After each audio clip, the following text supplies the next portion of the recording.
Before trying to answer the original question, I would like to quote the great master Bhagavan Sri Adi Shankara Bhagavad-pada here. He says, Satta spurana saukhyani bhashyante sarva vastu. Tasmat brahmamayam sarvam iti vedanta dindimaha. Now if you understand, the Vedas are the essence of the infinite wisdom, or the Vedic lore is the essence. The essence of Vedic lore, even to the Vedic lore, the essence is the Upanishads. The essence of all Upanishads, you can understand it as Vedanta. But the essence of Vedanta is also the Vedanta Dindima. Here the master says, Satta Spurana Saukhya. Satta, Spurana and Saukhya. If you see in this entire universe, they say existence, self-evidence, happiness, Saukhya is there everywhere, and everything in the universe has its own harmony. If you understand, there is harmony in everything. If you see a butterfly, it goes through a process or a series of transformatory experiences, and from when you see it from outside, if you see, it is a lot of difficulty. But then when you go and ask any transformatory person, if you see a pregnant mother, it's very difficult to bear 9 months, the child for 9 months, and it's very difficult. The labor pains are very, they are the most horrible pains. Now, if you see, even then, if you really ask the mother during the process of labor pains, how is it? It's horrible. After the delivery, and when she is holding her child, and when she is looking at the face of her child, and you go and ask her, how are delivery pains? They are past, and they're not bad. And for such a beautiful child, I can go once more. If you see, the truth in the world is, true happiness is there everywhere. But why do we not, or why don't we find this true happiness everywhere is the question. Now, when you asked me what is true happiness, then what am I trying to tell you is, whatever exists in this planet, in this world, or in this galaxy is true happiness only. Everything is happy. But if you see, your interpretation and your time and space to it, you interpret a thing from your own time and space. A pregnant mother during delivery interprets it as pain. A mother immediately after delivery, when she is holding her baby, interprets that previous pain as a process, and she is okay with it. Now, if you say during labor pains, is this okay? No, it's not okay. But after that, she'll say it's okay. And before she becoming a mother, she knows that she is going to have labor pains, and she willingly says, okay, I am ready for the labor pains. If you see, before delivery, she is ready for the labor pains and accepts it. After delivery, she enjoys that she took all that pain to deliver such a beautiful baby. But during the pain process, she is not happy. Before that, she is happy. After that, she is happy, and she is not happy at that point in time.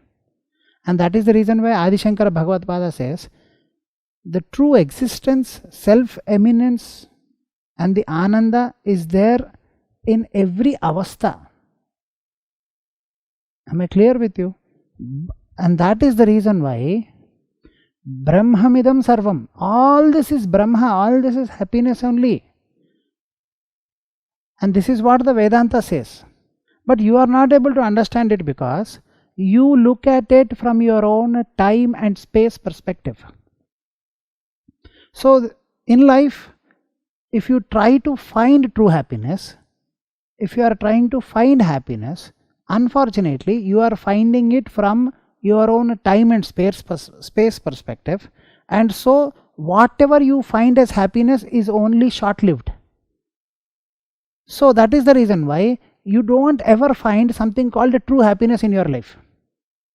Now if you see, buying a car, getting a baby is true happiness. You ask a mother who is holding a beautiful baby just delivered out of her in her hand, and she looking at her or feeding her, milking her, how do you feel? And she is out of the world. The same child, when after few months or few years, troubles her with the naughtiness, which is natural to children, then you will find that the mother says, no, the child is troubling me a lot and I am not happy now. Or if the child falls sick, definitely she is not happy. So if you understand her happiness is momentary and in perspective, or it is respective to the time and space that she lives. Same way, buying a car is happiness to you. On the day you buy your car, you are happy. But after that, you are not happy. Before that, you are nervous for the loan. Shall I go for it or no? Various cases. But example, people who are going for a loan to buy a car, they think twice, thrice. And they have a nervous point. Okay, should I really go for the loan? And after that, oh, EMI. After that, oh, new car, it should be safe. Every time you go onto the road, you are so very conscious about it being a new car. After 1 month, you are not liking the car. You want another car. So if you see, why don't we find true happiness when the Vedanta says, or when the master of hierarchy says, whatever exists is happiness only? Because you are looking from your own time and space perspective. As long as you look now from your time and space perspective, you are not going to have real happiness, you are going to have temporary happiness or temporary difficulty. Now, if you understand, why do we have time and space perspective? Because you look at everything with your own mind, and the truth is, you don't really have something called you in you. You that you think you are is the synthesis or the synthesis of the experiences that have happened to you in your past, and the experiences that you are undergoing, and the experiences you expect yourself to undergo. And that is the reason why, if you see, no, I am not trying to get around, but I want you to understand this, only then you will understand what is true happiness. So I will now go to the concept of karma siddhanta, where they say human being have 3 formats of karma.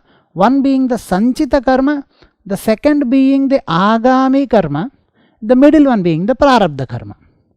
Now what is this sanchita karma? The first one, the karma or the experiences that you have experienced in your life from the time you started, maybe n number of previous lives, to till date.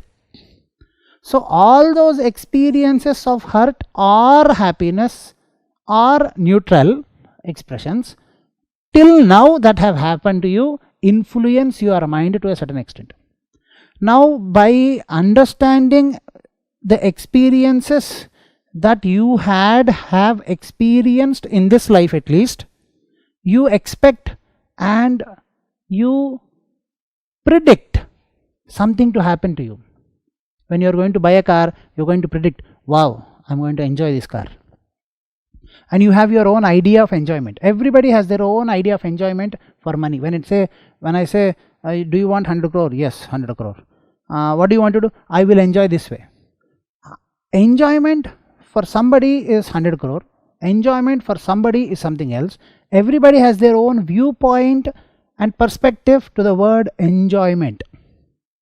Now if you see, their past experiences make them predict and make them expect something called enjoyment, and what they are passing through is also enjoyment for them, either pleasure or pain they enjoy, but that is the fixed pattern.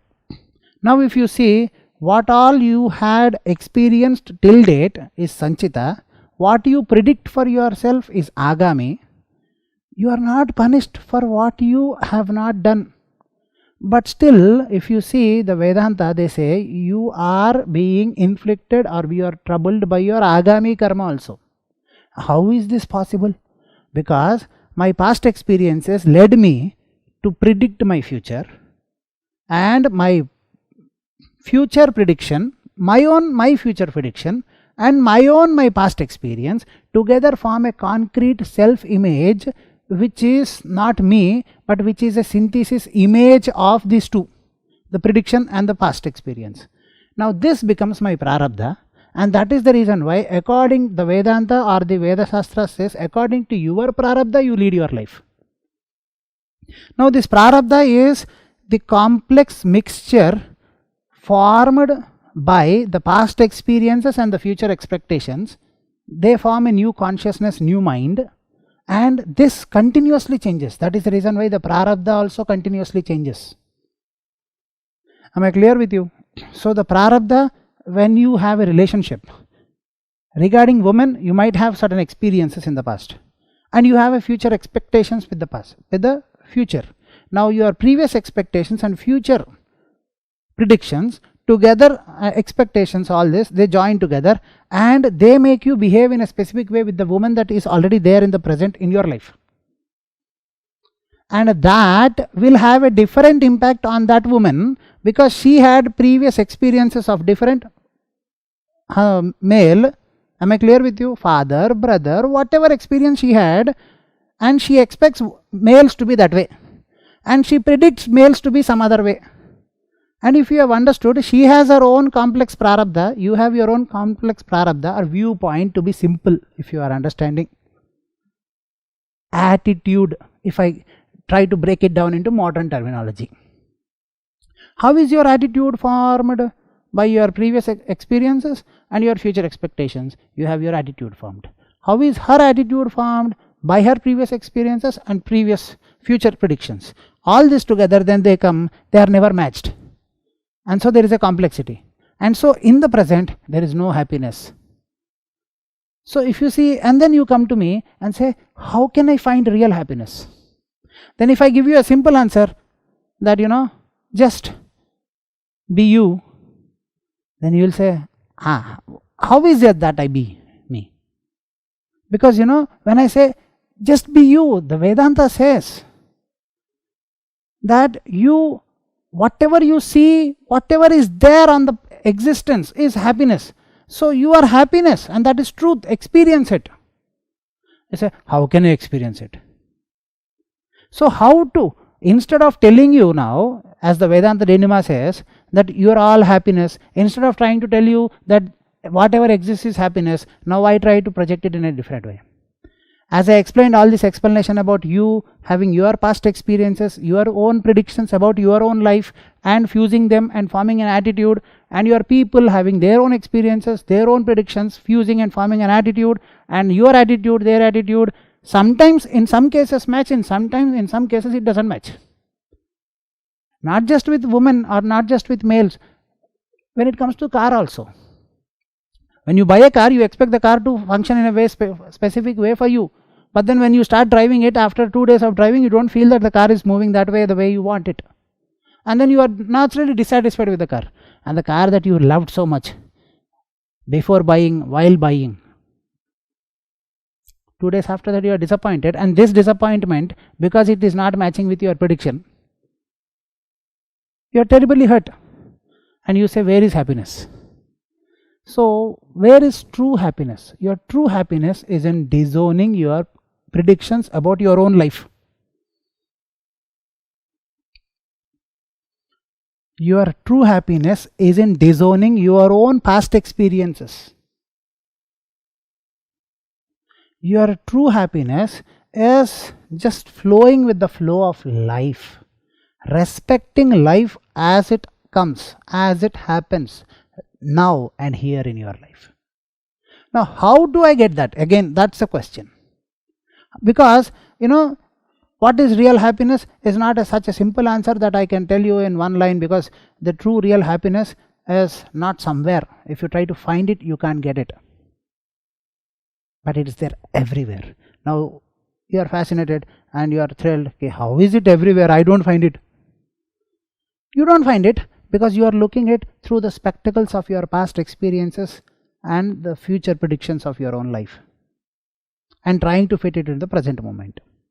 Now, how do I, and that is the reason why you have to do a practice in your life. Again, you have to do a practice in your life to be your own self from the start. Because if you see, I say, who are you? And say, I'm an engineer, I'm a this, I'm that, I'm doctor, or whatever. And if you see in your life, whether let it be the decision of being a doctor, or let it be the decision of being engineer, or whatever it is, you have become whatever you have become only because of the situations and the circumstances around you. You like rice, you like roti, all this is because of you are brought up. You like whatever you like, it is all because of the situations. Now, the true happiness, now one answer is, don't disown your future predictions about your own self. Now you predict. I am not asking, astrologer is predicting for you. You predict, you expect your own experiences, past experience, you feel it. You fuse them and try to match with the present scenario. It's not happening. So live in the present is not what I am trying to say. Disown. Don't try to live in the present, because if I ask you to live in the present, it becomes more complex for you. So I am asking you, forget about living in the present. Disown your future expectations, disown your past experiences, and always find yourself new. How can this happen? Is when you do a practice to be your own self. But how can you do a practice to be your own self? Because being yourself should be natural to you. Yes, being yourself is natural to you, but if you have understood, your mind, your consciousness is hardware trained into being somebody else, which is not you always. Because you like what people around you, sometimes you like what people around you don't like. Just because you are bored by looking at them doing the same thing. Sometimes you like what you like just if you see, if you go to a hotel and if 5 people are eating sambar idli around you, you will also go and order sambar idli. Most probably 80% of the cases it happens. You may go in there with an idea to eat puri, chapati, whatever. But then if you see suddenly go in there and 5-6 people around you are eating sambar idli. Why it changes? Because you are continuously in influence. So, you are hardware trained into being your surrounding situations and what people want out of you. So, where is the real happiness? Real happiness is exploring your own self, exploring your own capabilities. Real happiness is in enjoying the process of exploring your own uniqueness, the authenticness of your own originality. When you continue to be proud about the authenticness of your own originality, and when you practice the art of disowning, that is the reason why they say, for Adhyatmika Unnati, the most important thing that you need is Vairagya. I am trying to now complex the answer here. If you see Bhakti, Jnana, Vairagya is the steps for a Bhakta. Yoga, Jnana, Vairagya is the process for steps for a yogi. If you see both, finally they get to the end point called Vairagya. Because the entire crux of Adhyatmikata is in Vairagya.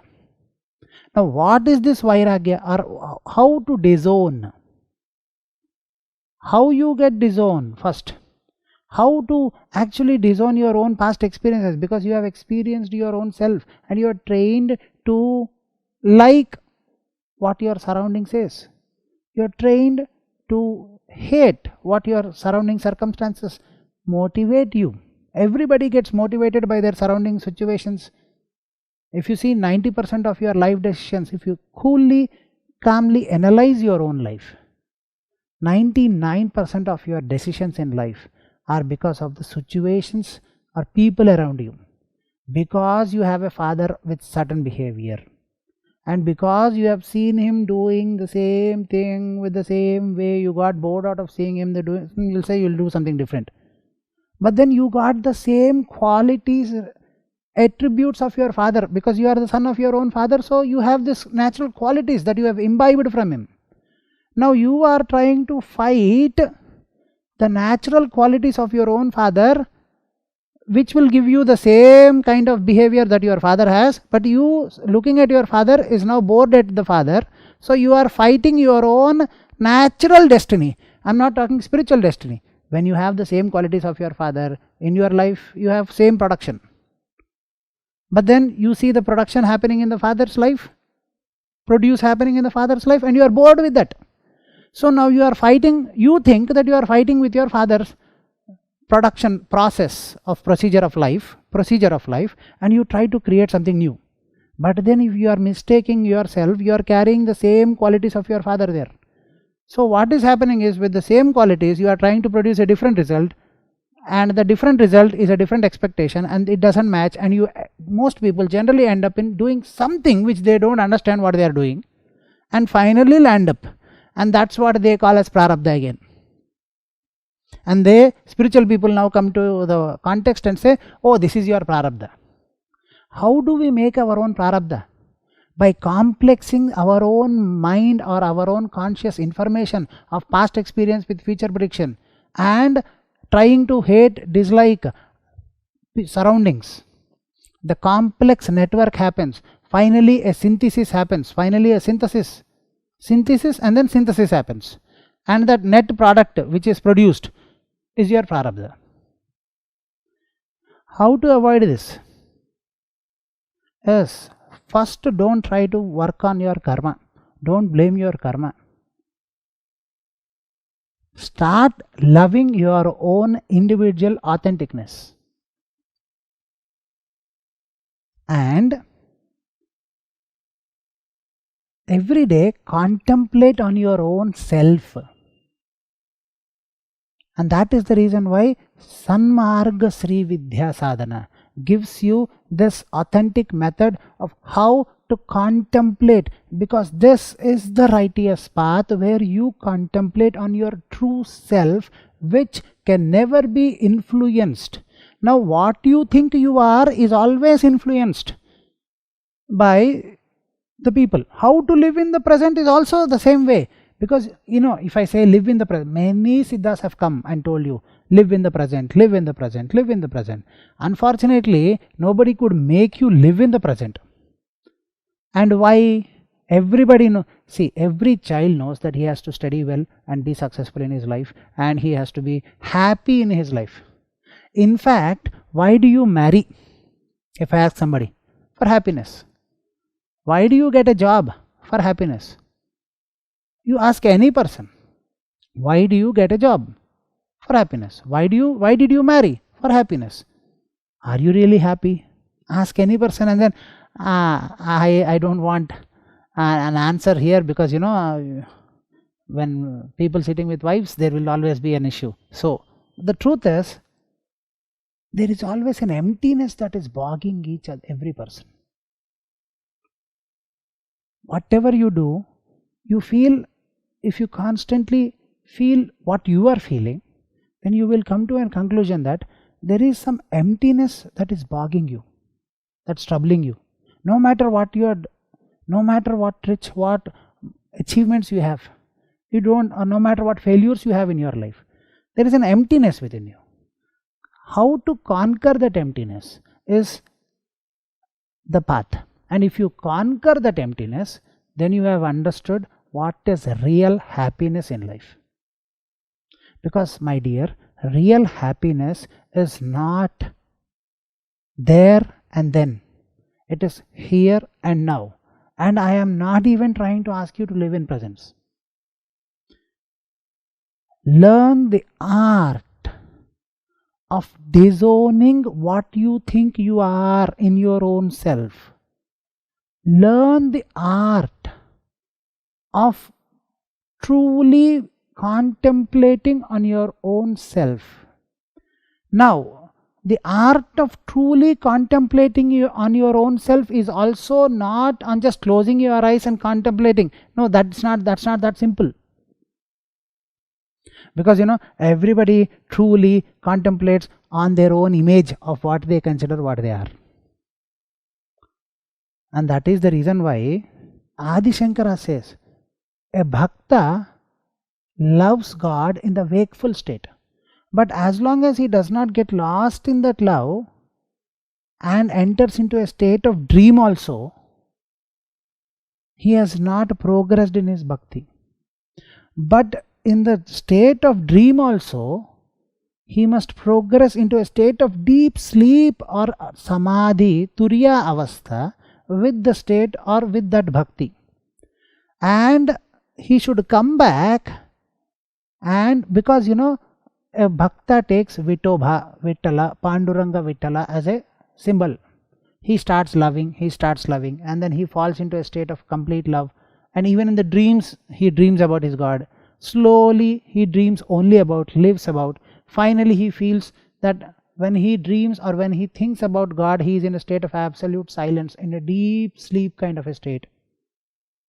Jagrut, Swapna, Shushupta Avastha. And then he goes into a state of Samadhi where he experiences just the Master, just his beloved.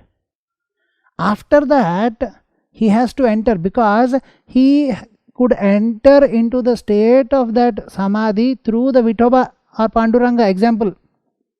Yes or no? Now he has to understand even Vithoba is a symbol, Krishna is everywhere. Until then, he has not really understood the true reality, and that is what happened to Guru Namdev. And so he had to take again. So this Vairagya has to happen to the very path that you follow.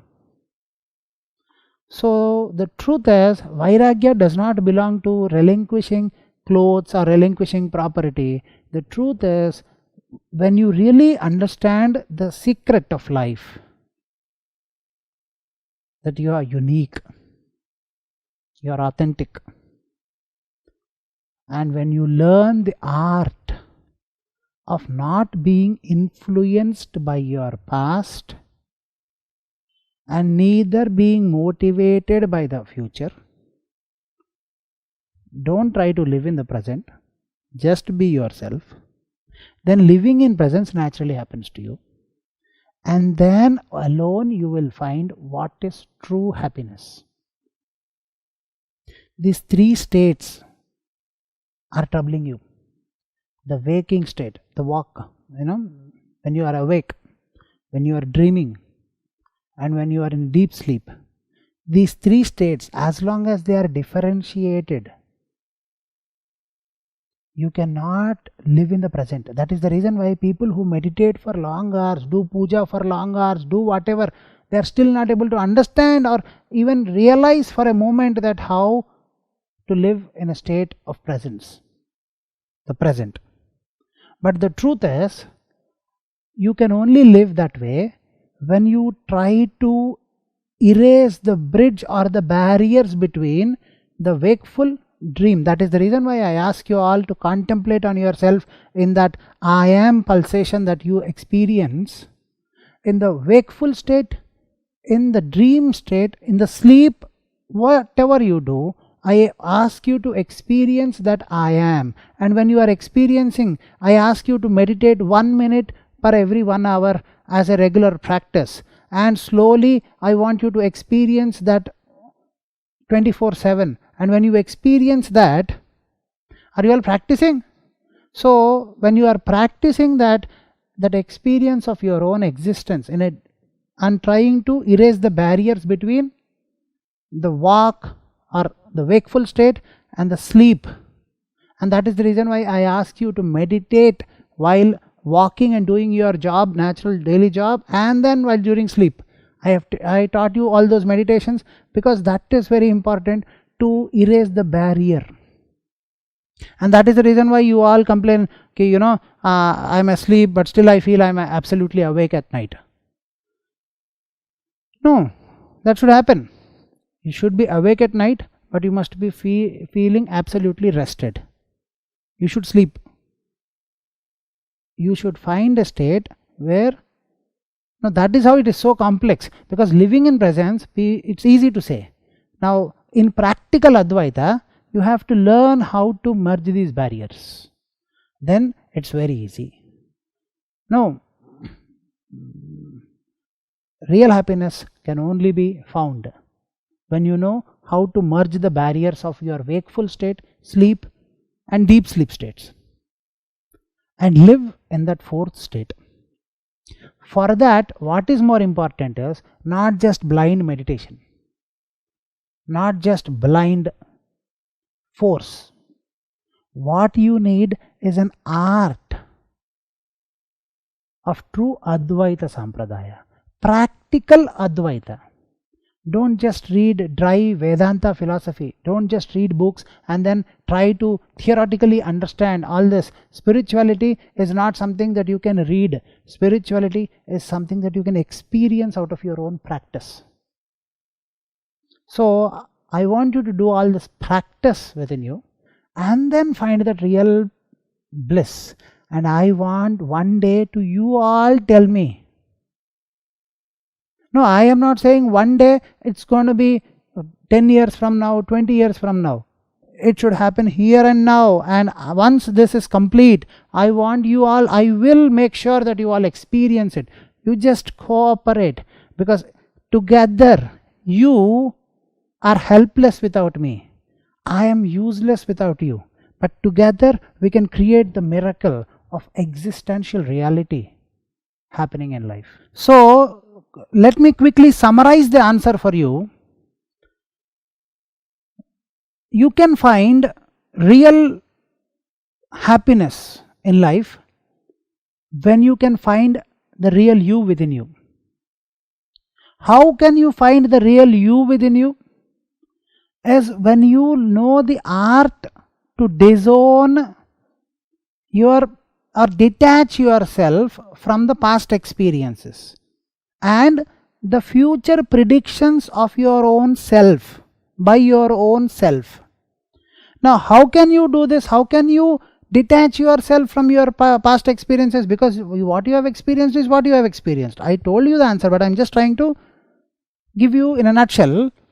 As when you know the art of this disown, you can easily practice this. And even if you try to disown, they will fall back and they will haunt you. Your past experiences or your past emotions, you disown, they get disowned. But somewhere from some corner, you will be continuously haunted by the habit or the attitude to predict something for yourself and look back into your life and look at the previous emotion. How to come out of this completely while doing this art of disown? The meditation that I have asked you to do while during doing your daily normal life. How you be aware of your own self, the I am pulsation within you. In your job, I said I asked you to meditate 1 minute every hour. The same way, when you do that, when you try to erase off, or in a simple line, when you try to detach and when you know the art to disown your past emotions, and when you know the art to disown yourself from the self predictions of your own life, and when you know the art of being aware of your own I am pulsation in the wakeful state, in the sleep state, and in the deep sleep state, while you mix this and that and the Mahashunya, when you engulf yourself into that, and when you, that is the reason why the Veda Shastras say, Mamavaha, O mother, mere ko avaha, engulf me, O mother. Tam mahavaha jata Veda, they say, ki, O mother, come and engulf in me. And when you engulf me, the Mahashunya engulfs you, and when you try to erase the barrier between your wakeful state, dream state and deep sleep state, and when you are simultaneously trying to disown your past emotions and future predictions, you are naturally there, and one day you realize this state and you naturally are in present. It's a complex yogic exercise which involves wakeful meditation, sleep meditation. You should meditate while you are awake. You should meditate while you are sleeping. You should meditate while you are in deep sleep. In short, you must know the art of meditating 24/7, 365 days. And when you know this art, you now know this art. Now, when you practice this art, and when you perfect this art, you naturally know what is living in presence, and thereby finding the true bliss in your life. So, this Mahashunya is the secret weapon. The Mahashunya sadhana that I am teaching you is so very essential.